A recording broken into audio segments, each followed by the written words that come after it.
आपके साथ प्राची पाराशर और आप देख रहे हैं हमारा खास प्रोग्राम कोरोना का दशानन दहन। महाविजय के 10 योद्धा। पूरे देश में विजयदशमी की धूम है, जगह जगह रावण जलाए जा रहे हैं। लेकिन आज हम आपको ऐसे योद्धाओं से मिलाने जा रहे हैं जो कोरोना रूपी रावण पर महाविजय के सबसे बड़े योद्धा हैं। ऐसी एक योद्धा का नाम है स्वाति माहेश्वरी, जो अपनी जान की परवाह किए बिना कोरोना काल में मरीजों का इलाज करती रही। और कैसे बन गई इस महाविजय की सबसे बड़ी योद्धा, देखिए रिपोर्ट।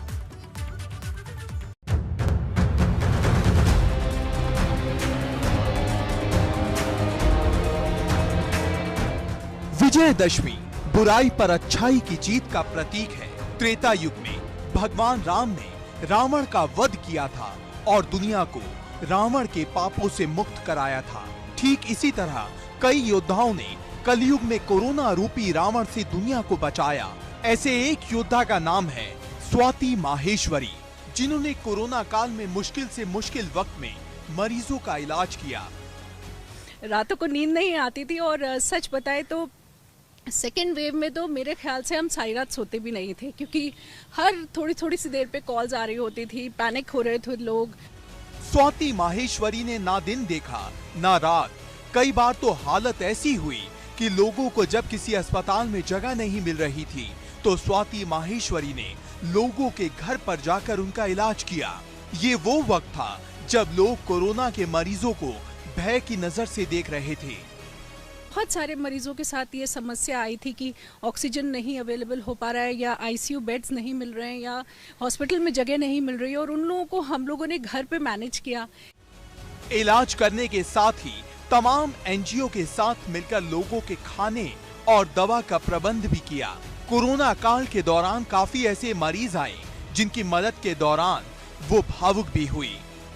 फादर को भी कोरोना था, हस्बैंड को भी कोरोना था, उनके ब्रदर को भी कोरोना था, यहाँ तक कि परिवार के सभी जितने भी मर्द थे उन सभी को कोरोना हो गया था और बहुत कष्ट से पूरा परिवार गुजर रहा था। और ऐसे समय में जो फीमेल्स हैं उनके लिए ऑक्सीजन मुहैया कराना, बेड्स अरेंजमेंट करना और ये सब चीज़ें देखना बहुत कठिन हो जाता है। स्वाति माहेश्वरी की माने तो जागरूकता और दृढ़ संकल्प से हर चुनौती को पार किया जा सकता है। फिर चाहे त्रेता हो या कलयुग, हर रावण को परास्त किया जा सकता है। एबीपी गंगा के लिए अविनाश तिवारी की रिपोर्ट। कोरोना का दशानन दहन के अगले महायोद्धा का नाम है प्रोफेसर रविशंकर, क्योंकि जब कोरोना रूपी रावण तांडव मचा रहा था तब सबसे ज्यादा जरूरी थी दवाइयां, क्योंकि किस दवाई से वायरस हारेगा ये किसी को मालूम नहीं था। लेकिन इस मुश्किल वक्त में वैज्ञानिक प्रोफेसर रविशंकर ने अपनी टीम के साथ एक ऐसी दवाई बनाई जिसके सामने वायरस ने दम तोड़ दिया।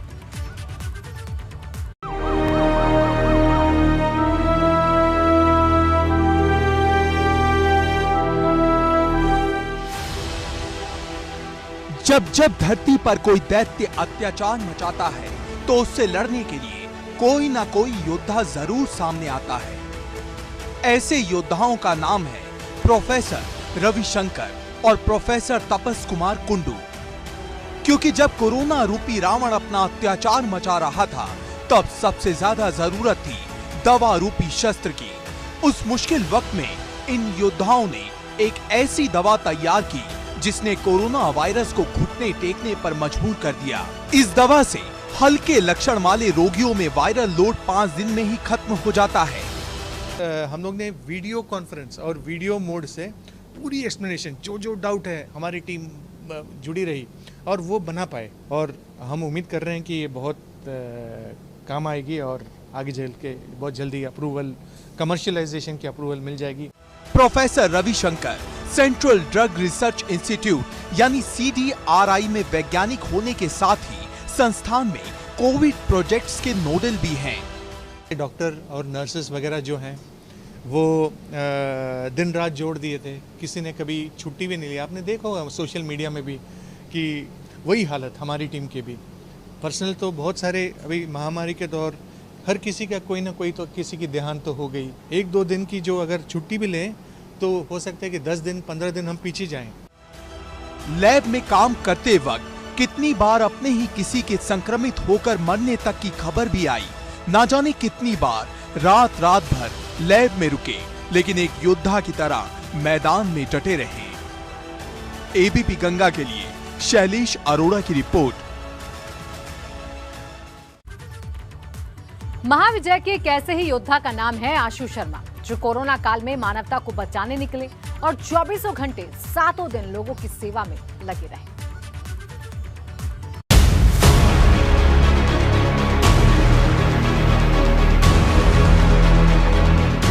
जहां दशहरा पर पूरे देश में रावण का दहन हो रहा है, वहीं आगरा में कोरोना रूपी रावण का दहन हो रहा है।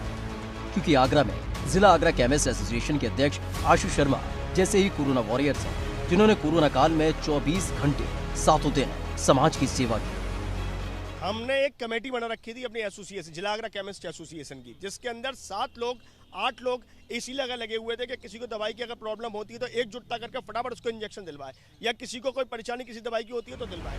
फिर चाहे रेमडेसिविर इंजेक्शन हो या फिर कोरोना में काम आने वाली दूसरी दवाइयाँ, न केवल दवाइयाँ बल्कि बेड, वेंटिलेटर का इंतजाम करने में बड़ी मुस्तैदी से वो जुटे रहे। परेशान से परेशान, जिसके पास कुछ भी नहीं है, कोई हाथ पैरों से मदद कर रहा है, कोई पैसे से मदद कर रहा है, कोई दवाई से मदद कर रहा है, कोई हर संस्था लगी हुई है। हमने प्रशासन से ही बात करी, हमने अपने स्टॉकिस्टों से ही बात करी, हमने अपने दवाई व्यापारियों से भी बात करी। कोरोना काल में लोगों की मदद करने के लिए आशु शर्मा ने सोशल मीडिया को अपना हथियार बनाया और तय किया कि चाहे जो हो जाए, मानवता को बचाकर ही दम लेंगे। जैसे जिसकी मदद हुई, सुबह 4 बजे उठना हो या रात के 12 बजे सोना हो या 2 बजे उठना हो, क्योंकि ये मानवता की लड़ाई थी, ये एक इंसानियत की लड़ाई थी। ये आशु शर्मा की लोह इरादों का ही नतीजा है कि कोरोना रूपी दशानन को परास्त करने में बड़ी भूमिका निभाई, जिसे न सिर्फ आगरा बल्कि पूरा प्रदेश सलाम करता है। एबीपी गंगा के लिए आगरा से नितिन उपाध्याय की रिपोर्ट। कोरोना काल में स्टाफ नर्स भी किसी योद्धा से कम नहीं रही। ऐसे ही एक योद्धा हैं दीपिका, जो नोएडा के सेक्टर 30 के कोविड हॉस्पिटल में एक योद्धा की तरह डटी रही।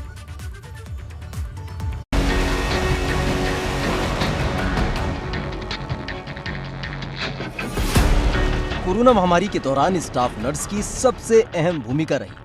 ये वो योद्धा हैं जिन्होंने इस महामारी का डटकर सामना किया। ऐसी ही एक योद्धा है दीपिका, जो पूरे कोरोना काल के दौरान नोएडा के सेक्टर 30 कोविड हॉस्पिटल में एक सोल्जर की तरह डटी रही।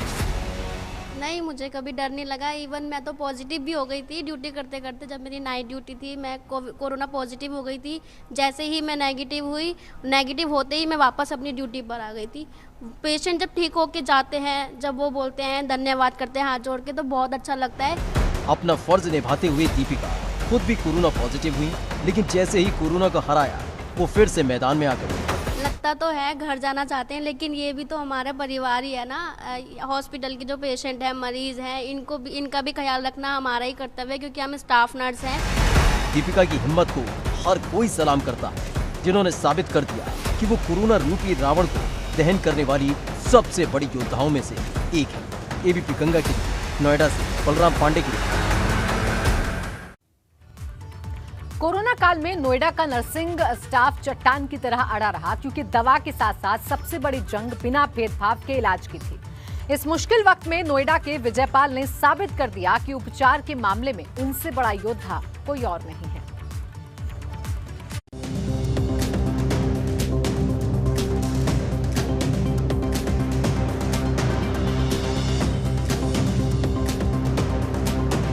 जब कोरोना ने दस्तक दी तो डर और भय का माहौल था, लेकिन कोरोना के वायरस के लिए नर्सिंग स्टाफ चट्टान बन गया। एक ऐसे ही योद्धा का नाम है विजयपाल। दिन रात सेवा कर रहे थे। मैं कंटिन्यू 18 घंटा यहाँ पे काम किया। एज ए मैं यहाँ का फ्लोर इंचार्ज हूँ और आईसीयू इंचार्ज होते हुए भी मैंने बीच बीच में, क्योंकि हर टाइम मैं आके पूरा काम दिया। विजयपाल एक दिव्यांग हैं, लेकिन उन्होंने इस महामारी में जो काम किया उसकी जितनी तारीफ की जाए उतनी कम है, क्योंकि मरीज इतने ज्यादा थे कि जितने वार्ड के अंदर थे उतने ही बाहर थे, लेकिन विजयपाल ने बिना भेदभाव के सबका उपचार किया। कभी सोचा तो नहीं था कैसा होगा, लेकिन ये तो प्रकृति से है तो कुछ कह नहीं सकते। लेकिन फिर भी हमने पूरा बहुत अच्छे से काम किया था। हमारे नोएडा कोविड हॉस्पिटल को, दिल्ली को, एनसीआर दिल्ली को देखते हुए भी सबसे अच्छा काम हमने किया। ये विजयपाल की मेहनत और सच्ची लगन का नतीजा है कि उन्होंने मरीजों को हिम्मत नहीं हारने दी और सभी मरीजों को सही करके घर भेजा और रावण रूपी दशानन को घुटने टेकने पर मजबूर कर दिया। एबीपी गंगा के लिए नोएडा से बलराम पांडे की रिपोर्ट। किसी भी इंसान की सबसे बड़ी परीक्षा होती है मुश्किल हालात में, और कोरोना काल ऐसी ही एक मुश्किल थी। लेकिन वाराणसी के अमन करीब ने मानो हर मुश्किल को पार करने की कसम खा ली, जो एक फरिश्ते की तरह लोगों की मदद करने निकल पड़े।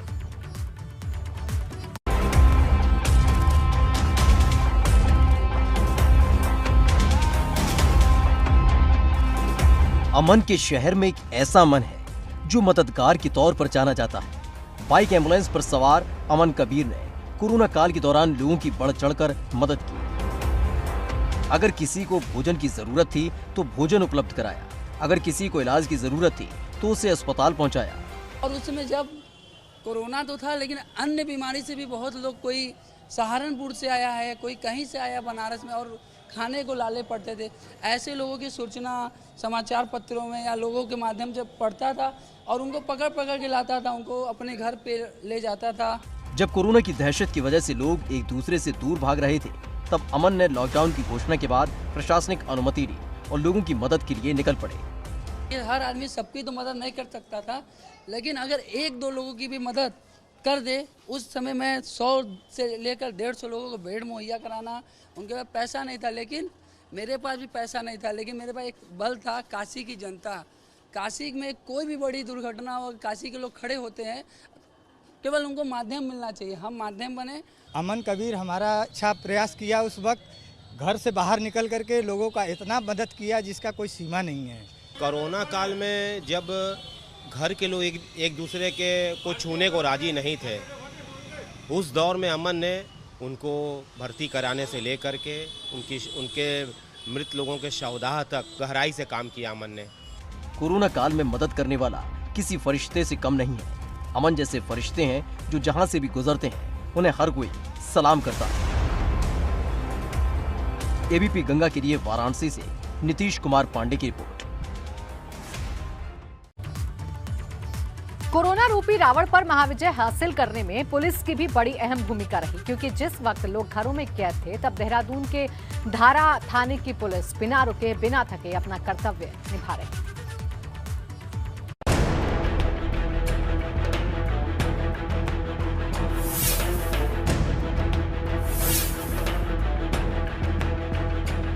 कोरोना रूपी रावण जब तांडव मचा रहा था, तब सबसे ज्यादा जरूरी था लॉकडाउन का पालन करना। ऐसे मुश्किल हालात में पुलिस एक योद्धा के रूप में सामने आई, जिन्होंने कड़े लेकिन जरूरी फैसले लिए। ऐसे फैसले लेने में जो पुलिस चौकी सबसे आगे थी, उसका नाम है देहरादून की धारा पुलिस चौकी। हमारे उस टाइम जो तत्कालीन डीआईजी साहब थे, उनके द्वारा फिर सारा ये काम प्रशासन से मिलकर पुलिस को राशन का वितरण से लेकर खाना वितरण से लेकर पुलिस को सौंपा गया था। इसमें पुलिस द्वारा उसको बहुत अच्छे तरीके से उसको किया गया कि हर घर तक राशन पहुंचाई गई। धारा पुलिस चौकी के इंचार्ज शिशुपाल राणा अपनी टीम के साथ दिन रात कोरोना रूपी रावण का संहार करने में लगे रहे। देखो, हम जब लोगों को घर से बाहर नहीं निकलने देते थे, कोई अगर बाहर से कोई आता भी था उसको क्वारंटीन के लिए नियम हम बताते और उनको क्वारंटीन भी करते थे। मुश्किल वक्त में ही सच्चे हीरो का इम्तिहान होता है, और देहरादून की धारा पुलिस चौकी ने साबित कर दिया कि वो सच्चे योद्धा है। देहरादून से एबीपी गंगा के लिए रवि कैंतुरा की रिपोर्ट। कोरोना के इस महाविजय में अगर सफाई कर्मियों की बात ना करी जाए तो बेमानी है, क्योंकि जहां डॉक्टर इलाज कर रहे थे, नर्सिंग स्टाफ मरीजों की मदद कर रहा था, तो वहीं सफाई कर्मी साफ सफाई कर महाविजय में सबसे महत्वपूर्ण भूमिका निभा रहे थे।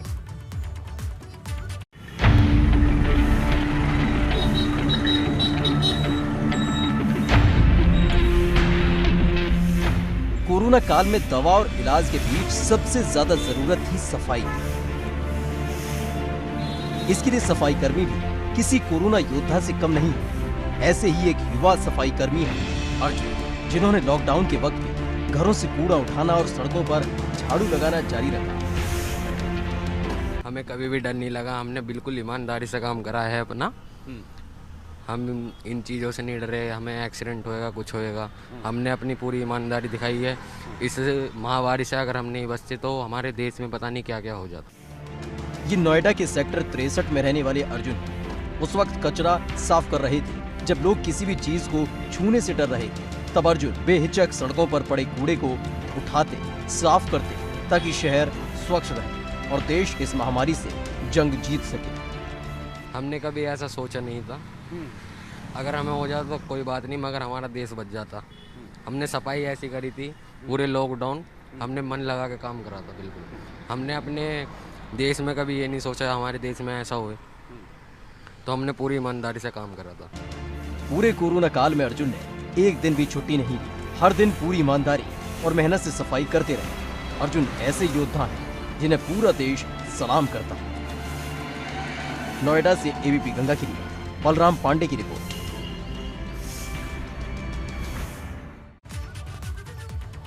कोरोना की इस महाविजय में ट्रांसपोर्टर भी एक योद्धा की तरह मैदान में लड़ते नजर आए, क्योंकि जब सब कुछ बंद था तब गाजियाबाद के राम प्रताप गोयल लोगों की मदद करने के लिए सामने आए।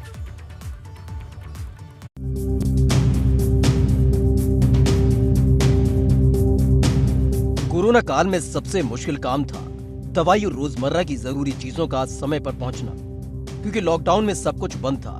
लेकिन ये वक्त हाथ पर हाथ रखे बैठने का नहीं था, और इसी मुश्किल वक्त में परिवहन रोड कैरियर्स के मालिक राम प्रताप गोयल एक योद्धा के रूप में सामने आए, जिन्होंने जरूरतमंद लोगों तक राहत सामग्री पहुंचाई, फिर चाहे वो दवाइयां हो या ऑक्सीजन, किसी भी चीज की कमी नहीं होने दी। तो हमने जो है ना कोरोना काल में मुख्यतः खाद्य सामग्री जैसे बिस्कुट वगैरह का काफ़ी काम किया है, सिलेंडर वगैरह का काफ़ी सप्लाई की है, दवाइयों वगैरह का काफ़ी सप्लाई की है। उन परिस्थितियों में काम करना काफ़ी मुश्किल था, फिर भी हमने हर तरह से काम किया है। लेकिन मुश्किल वक्त में जरूरतमंदों की मदद करने वाले राम प्रताप गोयल की ट्रांसपोर्ट इन दिनों मुश्किल के दौर से गुजर रही है, क्योंकि ट्रांसपोर्ट व्यापार कोविड के बाद भी पटरी पर नहीं लौट पा रहा है। लेकिन जिस सिद्धांत के साथ राम प्रताप गोयल ने कोरोना काल में लोगों की मदद की, उसको पूरा देश सलाम करता है। एबीपी गंगा के लिए गाजियाबाद से शक्ति सिंह की रिपोर्ट। तो कोरोना के वायरस से लड़ने के लिए जागरूकता सबसे ज्यादा जरूरी थी। ऐसे मुश्किल वक्त में प्रयागराज की ऋचा गोस्वामी एक योद्धा के तौर पर सामने आई, जिन्होंने अपने छात्रों को न सिर्फ जागरूक किया बल्कि जरूरत पड़ने पर हर संभव मदद भी की।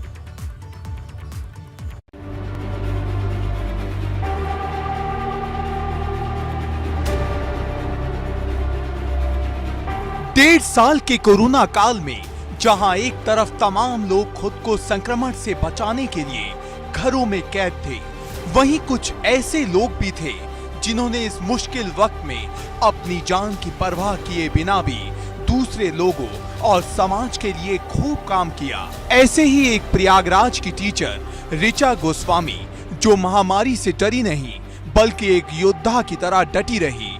उन्हें खुद और परिवार से ज्यादा स्कूल में पढ़ने वाले 2500 से ज्यादा बच्चों और उनके घर वालों की फिक्र थी। ये तो था कि थोड़ा मुश्किल था, लेकिन ये नामुमकिन नहीं था। हम स्कूल आए और जैसे जैसे हर क्लास के कुछ बच्चों का नाम लिया और डेली 5-5, 6-6 बच्चों के घर कॉल किया। नहीं पॉसिबल हुआ तो अगर उनके घर जाने की ज़रूरत पड़ी तो उनके घर भी गए, और जिनको ज़रूरत थी कुछ फूड आइटम्स या कुछ नेसेसरी की चीज़ें, तो वो हमने अपने स्कूल के सारे टीचर्स कंट्रीब्यूट करके प्रोवाइड करवाया। ऋचा गोस्वामी रोजाना तमाम बच्चों और उनके परिवार वालों से फोन पर बात करती थी, उनका हौसला बढ़ाती थी। जो बच्चे या उनके परिवार वाले ज्यादा परेशान थे, उनके घर भी जाती थी। यहाँ तक कि गरीब परिवारों को कच्चा राशन और जरूरत के दूसरे सामान मुहैया करवाती थी। ये ऋचा गोस्वामी की मेहनत और उनके संघर्षों और काउंसलिंग का ही नतीजा था कि उनके स्कूल का एक भी बच्चा पॉजिटिव नहीं हुआ। प्रयागराज की ऋचा गोस्वामी को पूरा देश सलाम करता है। एबीपी गंगा के लिए प्रयागराज से मोहम्मद मोइन की रिपोर्ट।